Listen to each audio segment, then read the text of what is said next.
Be sure that what you know for sure is actually sure. You'll find out how to be sure in this episode of 5 Minutes Closer.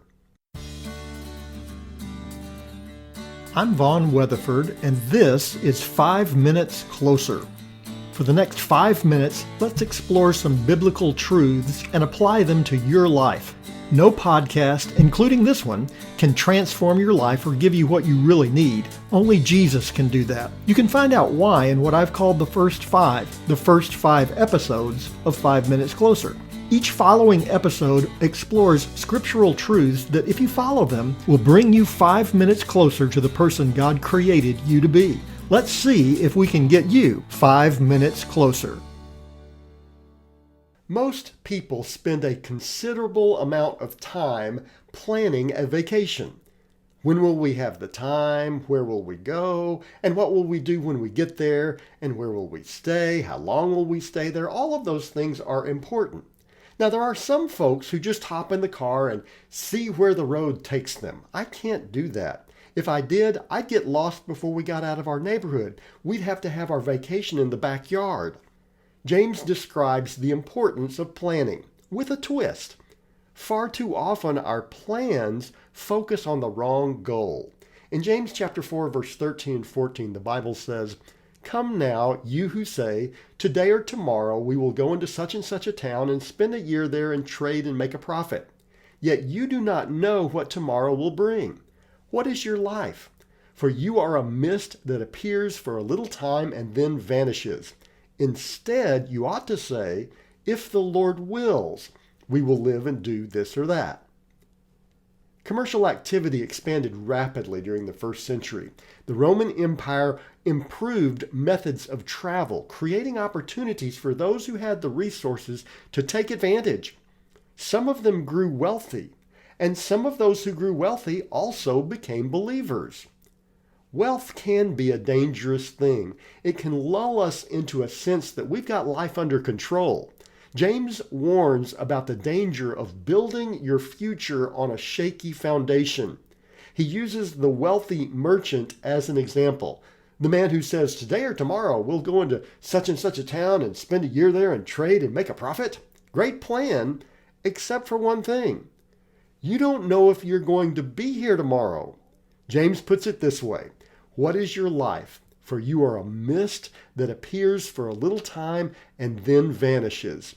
The fog is lifting, and it is us. James is repeating the teaching that Jesus gave in his parable about the man who fills his barns with a great harvest and then builds bigger barns to store more, only to die before he has the opportunity to use any of it. In Luke chapter 12, verses 20 through 21, Jesus says, "But God said to him, 'Fool, this night your soul is required of you, and the things you've prepared, whose will they be? So is the one who lays up treasure for himself and is not rich toward God.'" The problem was not in building nice barns, or even in planning for an overflow of the harvest. The problem was in forgetting the purpose.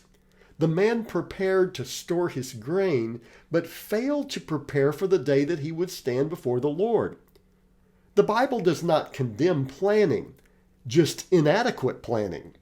Planning for earthly wealth, forgetting what matters, is not in this world. That's a tragic mistake.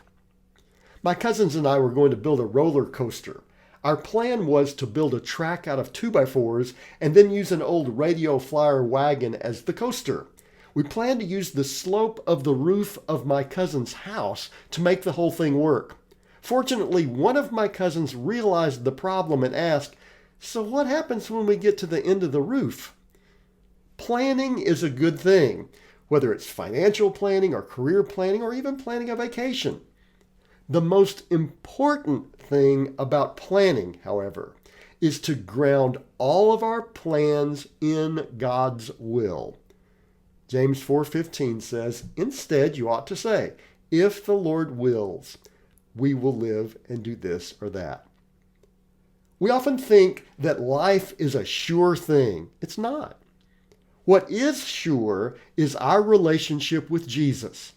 Make Him the center of everything that you plan, and you can be sure that what you know for sure is actually sure. And now you're 5 minutes closer. My prayer is that these 5 minutes have challenged you, inspired you, and caused you to consider applying God's message for your life from His Word. To find out more, visit our website at 5minutescloser.com. Join me next time to see if we can get you 5 minutes closer.